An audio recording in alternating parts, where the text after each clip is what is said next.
Ayun, good morning sa ating mga idol nating trader dyan. Magandang umaga po sa inyong lahat. BTC, nag-down siya kagabi, madaling araw. So, pero sinalo naman siya ni 50 moving average. Dito siya. At hindi rin siya lumabas sa parallel channel. Alisin muna natin yung mga drawing natin para mas malinaw.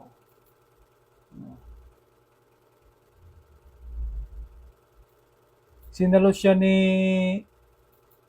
sinalo siya ni 50 MA.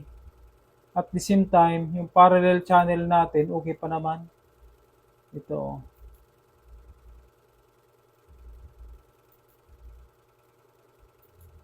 Ang problema nga lang dyan, kung magtuloy-tuloy siya, ako, hanggat hindi niya pa nabe-break yung mga MS dyan, may chance pa tayo na ma-break out yung all-time high. Kasi nasa taas pa siya ng 200 MA at saka 100 MA. So, ito yung 100 MA natin, yung kulay red, nasa taas pa niya. So, bullish pa yung sentiment ng crypto ngayon. Yun nga, sinasabi ko,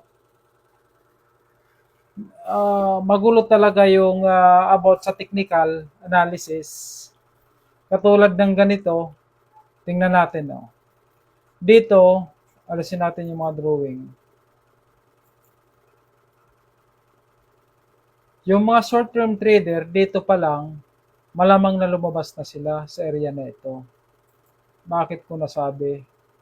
Area na yun, lalabas na siya. Kasi may nagpo-form siya dito ng yung nagbe-base yung sit-up nila sa head and shoulder. So, bearish sentiment ito. Itong head niya, ito, yung head niya, ito. Shoulder niya, So, break niya. Yung nagbe-base dyan, cut off na siya. Ngayon, yung nagbe-base naman sa MA, dito pa lang sa area nito, sa 50 MA, babay na sila dyan. So, may nagka-cut off, may nag-buy. So, ang technical analysis is sa totoo lang talaga, real talk ito, napakagulo. Pero dyan tayo kumikita. Kaya doon ko na-develop yung trading strategy ko na dollar cost averaging nang dahil sa dyan. Naobserbahan ko, for example, nag-base ka dito. Dito ka sa parallel channel. May parallel channel yan. Yan, parallel channel yan. Yan. Okay pa.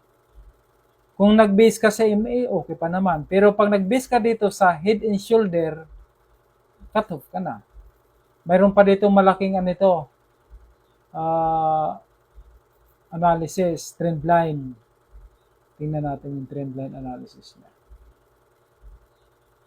Tingnan natin sa weekly. Ito. I-plot natin yung parallel channel. Yan. Yung malaking parallel channel. Yan. So, nasa loob pa siya. Yung iba niyan, pag nagbibi sila dito, dito sila bumibili. Sa pagdat yan, binta. Ganun lang eh. Kasi yun ang channel niya eh.